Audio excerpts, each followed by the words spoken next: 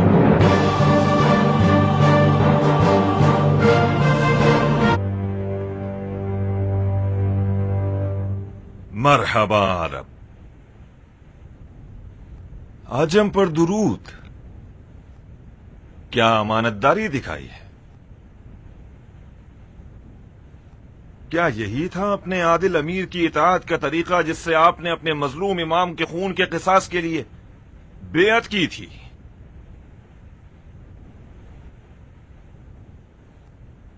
کیا ایک مسلمان ایک شخص کی معصیت کو اپنی قوم اور ذات کے خلاف سمجھ بیٹھتا ہے اور گلا پھاڑ کے فوج کلامی شروع کر دیتا ہے؟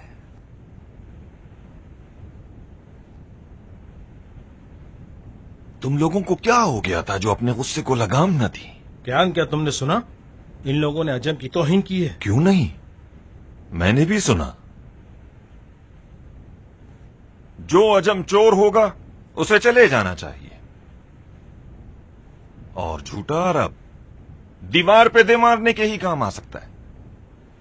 کیا یہ سب توہین ہے؟ یہ تہمت ہے کیان، ایک غلط تہمت. ہاں تہمت ہے. تو کیا جھوٹی تہمت پر فوراً تلوار اٹھا لینی چاہیے یا اسے عدالت میں لے جانا چاہیے؟ تو کیا تم لوگ قاضی القضاء تھے جو ایک غیر ثابت شدہ تہمت پر خود ہی حکم لگا بیٹھے اور سزا بھی دے دی؟ یہ شیطان کا کام ہے بومرا. ایک چشمے زدن میں شیطان نے اس قوم کے ایمان کو اپنے جھاڑو سے سمیٹ لیا اور لے گیا. ان کی عربی غیرت کی رگیں پھول گئی کہ عنقریب ان کا دم گھٹنے والا تھا. میں ان لوگوں کی بد کلامی کی خاطر شرمندہ ہوں. تمہارا دشمن شرمندہ ہو سردار. جو شخص عربوں کی ایک جاہلانہ خصلت کے خلاف کھڑا ہے وہ تو سر بلند ہے نہ کہ شرمسار. مجھے تو تعجب ہے کہ متعصب عرب اور عجم خدا کے لشکر میں کیا کر رہے ہیں. قوم پرست انسان شیطان کا سپاہی ہے. میری مدد کرو بہادر کیان. مجھے اتنی شدت سے دبوچ رہا ہے کہ میری ہڈیاں توڑ دے گا. چھوڑ دو اسے کامل. یہ بھاگ جائے گا گیان. اب بھاگنے کا وقت نہیں بچا اس کے پاس. چھوڑ دو.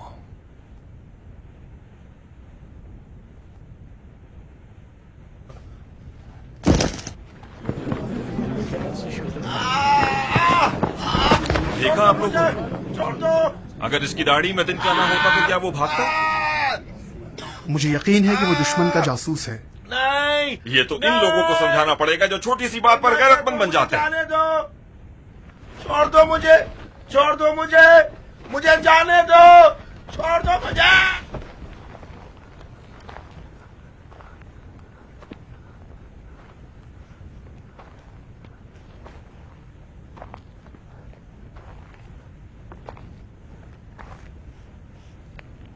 کس قبیلے سے ہو؟ قبیلہ بنی ہمار سے ہوں. میرے قبیلے سے کیا لینا دینا سردار؟ میں ایک دل جلا عرب ہوں جو ایک ظالم مالک کے ظلم کے زخم کھایا ہوا ہوں، جو دین کے نام پر مجھ سے گدھوں کی طرح کام لیتا تھا. مختار کا سپاہی بن گیا تاکہ اس کی رکاب میں غیر عادلانہ حرکتوں کا قلعہ کما کر سکوں. کیا خوب قلعہ کما کیا تم نے. مجھے پتا ہے میں نے غلطی کی ہے. میں غصہ ہو گیا اور غصے والا آدمی گدھا ہوتا ہے. جب ایک عرب کے پاس گھوڑا ہے اور اس کے گھوڑے کی بھی ایک زین ہے جس زین پر لالچ کی جا سکتی ہے اسے چرانے کے لیے، اس کا مطلب وہ کوئی ماہر جنگجو ہے. تو وہ کسی گروہ، کسی دستے، کسی سے تعلق تو ہوگا. تم کس دستے کے رکن ہو؟ دستہ؟ کیسا دستہ؟ میں بے نام و نشان خدمت کرنا چاہتا ہوں تاکہ ریاکاری نہ ہو جائے.